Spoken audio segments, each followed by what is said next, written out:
চাচ্ছি যাকাতুল ফিতর, সদকাতুল ফিতর মাহে রমজানের শেষে মুসলিম মিল্লাতের উপরে, আমাদের উপরে একটা দায়িত্ব অর্পণ হয়, সেটা হলো যাকাতুল ফিতর আদায় করা, ফিতরা আদায় করা, সদকাতুল ফিতর আদায় করা। সদকাতুল ফিতর আদায় করা ফরজ। ফরজ। আবু সাঈদ খুদরি বলেন, ফরাজা রাসূলুল্লাহ সাল্লাল্লাহু আলাইহি ওয়াসাল্লাম সাআন মিন তাআমিন। আবু সাঈদ খুদরি বলেন যে রাসূল সাল্লাল্লাহু আলাইহি ওয়াসাল্লাম যাকাতুল ফিতর আমাদের উপরে ফরজ করে দিয়েছে। কেন? আরেকটা হাদিসে এসেছে তুহরাতুল লিসিয়াম ওয়া তুমাতুল লিল মাসাকিন, যে এই ফিতরারা দুটি কারণে আল্লাহ ফরজ করে দিয়েছেন। একটি হলো আমি সিয়াম সাধনা করেছি, আপনি সিয়াম সাধনা করেছেন, মুসলিম মিল্লাত সিয়াম সাধনা করার পর ইচ্ছায় অনিচ্ছায় অনেক সময় ত্রুটি বিচ্যুতি ঘটে গিয়েছে, যে ত্রুটিগুলো সিয়ামের জন্য ক্ষতিকারক, রোজার জন্য ক্ষতিকারক। এই ক্ষতিকারক দিক থেকে সিয়ামটা যেন পুত পবিত্র হয়ে আল্লাহর দরবারে গ্রহণ হয়, কবুল হয়, এই জন্যে সদকাতুল ফিতর, যাকাতুল ফিতর। আল্লাহর দরবারে সিয়ামটা ভুল ত্রুটি থেকে পবিত্র হয়ে কবুল হওয়ার জন্য। 2 নম্বরে কারণ হলো তুমাতুল লিল মাসাকিন। আমরা মাহে রমজানের 1 মাস সিয়াম সাধনার পর ঈদ উৎসব করব, এখানে যেন দরিদ্র মানুষ, গরিব মানুষও যেন ঈদের দিনের খুশিতে শরীক হতে পারে, দরিদ্র গরিব মিসকিনও কিছু খাবার পায়, অর্থ সম্পদ পায়। এই জন্যে নবী বলেছেন যাকাতুল ফিতর আল্লাহ রাব্বুল আলামিন ফরজ করে দিয়েছেন। তাহলে 2টি কারণ জানা গেল, একটি রোজা আল্লাহর দরবারে কবুল হওয়ার জন্য, আরেকটি হলো দরিদ্র মানুষের খাবার বা সহায়তা হবে, এই জন্যে যাকাতুল ফিতর ফরজ করা হয়েছে। যাকাতুল ফিতর কতটুক পরিমাণ দিতে হবে, কতটুক পরিমাণ, এটাও হাদিসে এসেছে, আবু সাঈদ খুদরির হাদিস। ফরাজা রাসূলুল্লাহ সাল্লাল্লাহু আলাইহি ওয়াসাল্লাম সাআন মিন তাআমিন, সাআন মিন তামারিন, সাআন মিন শাইরিন, সাআন মিন জাবিবিন, সাআন মিন ইকতিন, এভাবে বলা আছে যে 1 সা পরিমাণ যাকাতুল ফিতর ফিতরা আদায় করতে হবে, 1 সা। তাহলে এখান থেকে, এই হাদিস থেকে আরো অনেক হাদিস রয়েছে পরিষ্কার যে যাকাতুল ফিতর বা ফিতরা আদায় করতে হবে 1 সা। এখন 1 সা কতটুকু? তা আমাদের 1 সা এটা নিতে হবে মদিনার সা। আরবে বিভিন্ন সার প্রচলন রয়েছে, ইরাকের সা রয়েছে, বাগদাদের সা রয়েছে, আরো অন্যান্য জায়গার সা রয়েছে। এই সা আমাদের যেটা গ্রহণ করতে হবে সেটা হলো মদিনার সা। মদিনার সা একটা পাত্র, একটা পাত্র, এটা দিয়া খাদ্যদ্রব্য মেপে আরবের লোকেরা ব্যবহার করত, খাদ্যদ্রব্য মাপত। এই সা দিয়ে ফিতরাও মেপে আরবের লোকেরা আদায় করত, মদিনার লোকেরাও আদায় করতেন, নবী সাল্লাল্লাহু আলাইহি সাল্লাম আদায় করতেন। তাই নবী বলেছেন সাআন, 1 সা পরিমাণ যাকাতুল ফিতর দিতে। 1 সা এটা খাদ্য দ্রব্যের ভিন্নতার কারণে মাপের অনেক সময় কম বেশি হয়ে থাকে। ধরেন 1 সা একটা পাত্র, তো এটা যদি খেজুর মাপা হয় তাতে ওজন যা আসে, চাউল মাপলে দেখা যায় একটু কম বেশি হয় ওজন, কারণ খেজুর যে পরিমাণ জায়গা নেয় চাউলে তো আবার সেই পরিমাণ জায়গা নেয় না, চাউলটা একটার সাথে আরেকটা বসে যায়, খেজুর ফাঁকা থাকে। এই জন্য গম, চাউল, খেজুর এগুলো ওজনের পণ্যের তারতম্য হিসাবে ওজনের ভিতরেও একটু কম বেশি হয়ে থাকে। এই জন্যে অনেকেই বলেছে যে 1 সা ওজন হলো 2.5 কেজি, আবার কেউ বলেছে 2.25 কেজি। শেখ আব্দুল্লাহ বিন বাজ সৌদি আরবের সবচেয়ে বড় মুফতি, আল্লাহ জান্নাতবাসী করুক। শেখ মোহাম্মদ বিন উসাইমিন, ওনাকেও আল্লাহ জান্নাতবাসী করুক। লাজনায়ে দায়েমা সৌদি আরবের সর্বোচ্চ ফতোয়া বোর্ড, সকলেরই মোটামুটি মতামত যে 3 কেজির কাছাকাছি, এক সা পরিমাণ 3 কেজির কাছাকাছি, 3 কেজির কাছাকাছি। তাহলে ওই কাছাকাছিটা তো এখন কতটুক আপনি নির্দিষ্ট করবেন। ওই জন্য 3 কেজি যদি হয় তাহলে আর সন্দেহ থাকে না। এই জন্য সবচেয়ে উত্তম হইল 3 কেজি ফিতরা জনপ্রতি আদায় করে দেওয়া, এটা হলো সবচেয়ে উত্তম পদ্ধতি। 2.5 কেজি বলেছেন কেউ, 3 কেজি বলেছেন কেউ। সবচাইতে উত্তম হলো 3 কেজি করে জনপ্রতি ফিতরা আদায় করে দিতে হবে। এটা হলো 1 সা। অর্ধ সা, আধা সা ফিতরা আদায় করার যে হাদিস এসেছে, এই হাদিস মরফু হাদিস না, নবী থেকে হাদিস না। আর এই হাদিসকে অনেকেই বলেছে জয়ীফ হাদিস, আধা সা ফিতরা দেওয়ার হাদিস। সাও এনেছি, আসলে আপনাদের এখানে তো নিয়ে আসি নাই, সা নিয়ে এসেছি আমরা। আর ঠিক আছে, এক সময় সা এনে আপনাদেরকে আমি দেখাইয়া নিব ইনশাআল্লাহ, যদি স্মরণ থাকে। সা সৌদি আরব থেকে, মদিনা থেকেই সা নিয়ে এসেছি। সা অলরেডি মদিনা থেকে নিয়ে এসেছি, আমাদের কাছে আছে।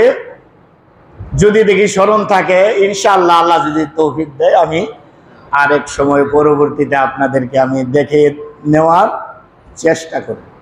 তবে বলতেছিলাম, অর্ধ সার হাদিস মরফু হাদিস নয়, নবী থেকে নয়, এটা মুআবিয়া থেকে এসেছে। মুআবিয়ার একটা মত, এটা মওকুফ হাদিস। আবার এটাকে অনেকেই জয়ীব বলেছে। তাই আমরা নবীর আমল যেটা, সেইটার উপরে আমল করব। 1 সা। আবু সাইদ খুদরি বলেছেন যে আমরা নবীর যুগে, নবীর পরবর্তী যুগেও আমরা 1 সা করে আদায় করেছি, 1 সা। তাহলে নবীর আমল, সাহাবাদের আমল, এটাই হবে আমাদের আদর্শ, এটাই হবে আমাদের আমল। এটা হলে আল্লাহ আমাদের আমল কি করবেন? গ্রহণ করবেন, কবুল করবেন। এবার ফিতরা, যাকাতুল ফিতর 1 সা দিব, ঠিক আছে। কি দিয়ে দিব? খাদ্যদ্রব্য না টাকা মুদ্রা দিয়া? খাদ্যদ্রব্য দিয়ে ফিতরা আদায় করতে হবে। খাদ্যদ্রব্য, এই আবু সাইদ খুদরির হাদিস আমি আপনাদের সামনে পাঠ করলাম। ফারাজা রাসূলুল্লাহ সাল্লাল্লাহু আলাইহি ওয়াসাল্লাম সাআন মিন তাআমিন, তাআম খাদ্যদ্রব্য, খাদ্য দিয়ে 1 সা। আবার পরবর্তীতে এই তাআমের পরে এসেছে সাআন মিন শাইরিন, গম দেয়া, জব গম। সাআন মিন তামারিন, খেজুর দেয়া। সাআন মিন জাবিবিন, আঙ্গুর দেয়া। সাআন মিন ইত্তিন, পনির দেয়া। 1 সা। তাহলে যতগুলো খাদ্য দ্রব্যের নামই এসেছে, সবটার পূর্বে দিয়ে এসেছে সাআন, 1 সা। তাহলে খাদ্য দ্রব্যের কথাই সব জায়গাতেই এসেছে। তাই ফিতরা, যাকাতুল ফিতর খাদ্য দ্রব্য দিয়েই আদায় করতে হবে, অন্য কিছু দিয়ে আদায় করা যাবে না। যে দেশের প্রধান খাদ্য যেটা, ওইটা দিয়ে আমরা আদায় করব। আমরা ভাত খাই, আমরা ভাত না, চাউল দিব, চাউল দিয়ে আমাদের ফিতরা আদায় করতে হবে। আমরা যারা আটা খাই, আটা দিয়েও আদায় করতে পারবো।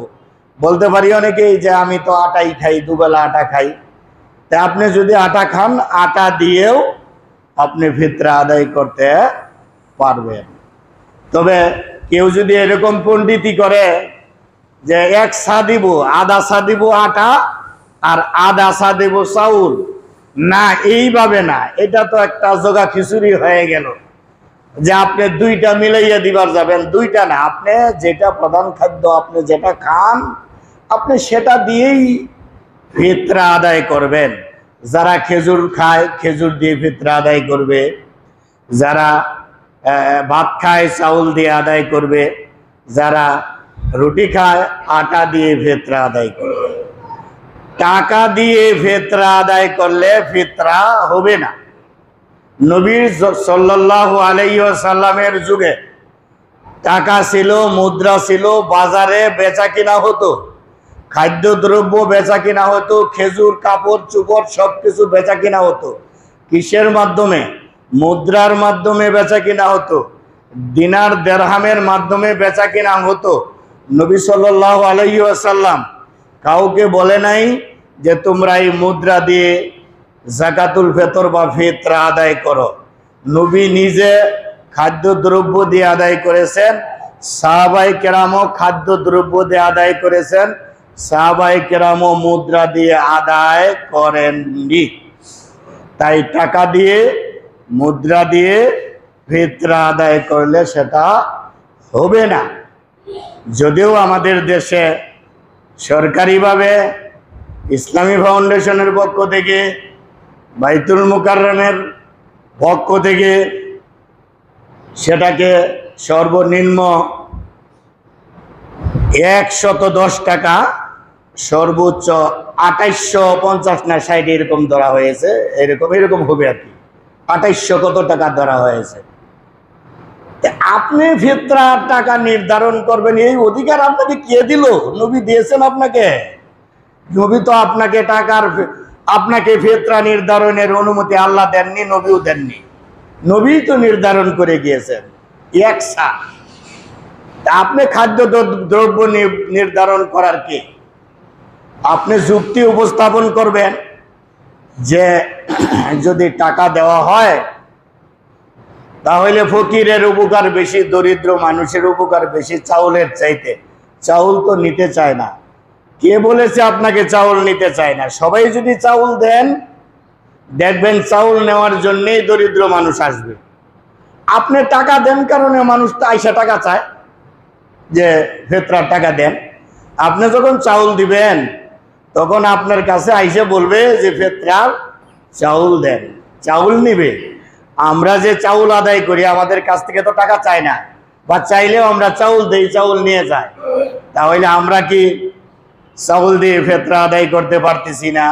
আমরা পারতেছি। বিধায় খাদ্যদ্রব্য দিয়ে আদায় করতে হবে, মুদ্রা দিয়ে টাকা দিয়ে ফিতরা আদায় করলে এটা হবে না।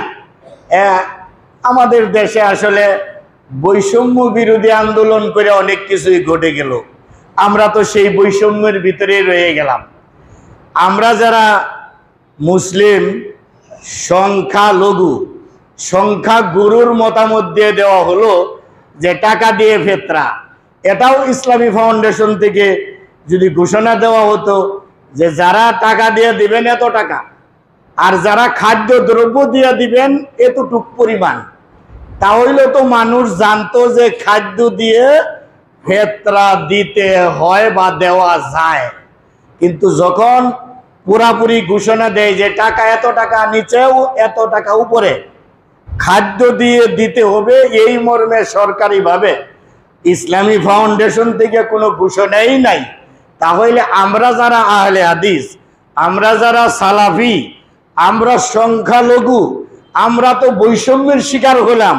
ইসলামী ফাউন্ডেশন আমাদেরও ইসলামী ফাউন্ডেশন, ওনাদেরও ইসলামী ফাউন্ডেশন, আমাদেরও বাইতুল মুকাররম, ওনাদেরও বাইতুল মুকাররম। ওখানের বেতন পরিশোধ করা হয় আমাদেরও টাকা দিয়ে, ওনাদেরও টাকা দিয়ে। তাহলে আমরা কি সেখান থেকে পাওয়ার হকদার না যে খাদ্যদ্রব্য এই পরিমাণ দেওয়া যেতে পারে? তাহলে সেই তো বৈষম্যই রয়ে গেল। আমাদের বৈষম্যের আমরা শিকার হলাম। তাই সরকার বাহাদুরের কাছে, ইসলামী ফাউন্ডেশনের কাছে আমরাও দাবি জানাবো, যখন ঘোষণা আসবে যাকাতুল ফিতরের, এইভাবে যেন আসে যে যারা টাকা দিয়ে দিতে চাই এত টাকা, আর যারা আমরা খাদ্য দ্রব্য দিয়ে দিব এত পরিমাণ খাদ্য দ্রব্য দিতে হবে। তাহলে মানুষ জানতে পারবে, বুঝতে পারবে যে যাকাতুল ফিতর খাদ্য দ্রব্য দিয়েও দেওয়া যায়। তবে আমি পরিষ্কার ক্লিয়ার করে দিয়েছি যে খাদ্য দ্রব্য দিয়েই যাকাতুল ফিতর ফিতরা আদায় করতে হবে, টাকা দিয়ে হবে না। এই মতই শেখ আব্দুল্লাহ বিন বাজের, এটাই শেখ মোহাম্মদ বিন উসাইমিনের, এটাই লাজনায়ে দায়েমা সৌদি আরবের সর্বোচ্চ ভোট, এটাই কোরআন এবং সহিহ হাদিসের ভোট। এখন এই যাকাতুল ফিতর, সদকাতুল ফিতর আমরা কখন আদায় করব? কখন আদায় করব? এই যাকাতুল ফিতর আদায় করব ঈদের সালাত আদায়ের পূর্বে যাকাতুল ফিতর আদায় করব। রাসূল হাদিসে বলেছেন, মান আদাহা কাবলা সালাতে ফাহিয়া সাদাকাতুন মাকবুলা। যে ব্যক্তি ঈদের সালাতের আগে যাকাতুল ফিতর ফিতরা আদায় করবে, নবী বলছেন এটা আল্লাহর দরবারে কবুল, মাকবুল। ওয়া মান আদাহা বাদা সালাত, যে ব্যক্তি ঈদের সালাতের পরে ফিতরা আদায় করবে, যাকাতুল ফিতর আদায় করবে, ওই সাদাকাতুন মিনাস সাদাকাত, সাধারণ সদকা হবে, ফিতরা আদায় হবে না, যাকাতুল ফিতর আদায় হবে না। তাহলে আপনার রোজাও আল্লাহর দরবারে কি হবে না? কবুল হবে না। এই জন্যে ঈদের সালাতের পরে আদায় করা যাবে না। কখন আদায় করতে হবে? ঈদের সালাতের পূর্বে। এবার আব্দুল্লাহ ইবনে আব্বাস থেকে, উমর থেকে হাদিস এসেছেন। আব্দুল্লাহ ইবনে উমর, আরো অনেক সাহাবাগণ বা কেউ কেউ সাহাবাদের মধ্য থেকে একদিন, ঈদের একদিন পূর্বে অথবা 2 দিন পূর্বে যাকাতুল ফিতর আদায় করেছেন, ফিতরা আদায় করেছেন। একদিন অথবা 2 দিন, তাহলে 29, 30 অথবা 28, 29, যদি 29 হয়ে যায়, কারণ আরবি মাস অনেক সময় 29 হয়, এই জন্যে 2 দিন আগে যদি হয় তাহলে 28 তারিখ সর্বোচ্চ আপনি দিতে পারবেন। 28-এর আগে যাকাতুল ফিতর ফিতরা আদায় করা যাবে না। আমাদের দেশে দেখা যায় রমজান শুরু হইলেই 5 রমজান, 10 রমজান থেকে ফিতরা দেওয়া শুরু হয়েছে, 12 রমজান ফিতরা দিতেছে, 15 রমজান ফিতরা দিতেছে, সব সমাজেই দিতেছে। আপনার জোহরের সালাতের ওয়াক্তই হলো না, আপনি জোহরের সালাত পড়ে নিলেন, হবে?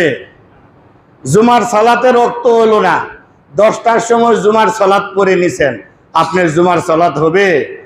আরে রমজান মাস তো যেতে হবে, বেশিরভাগ চলে গেলে 1-2 দিন বাকি থাকলে তো তখন দেওয়া যেতে পারে।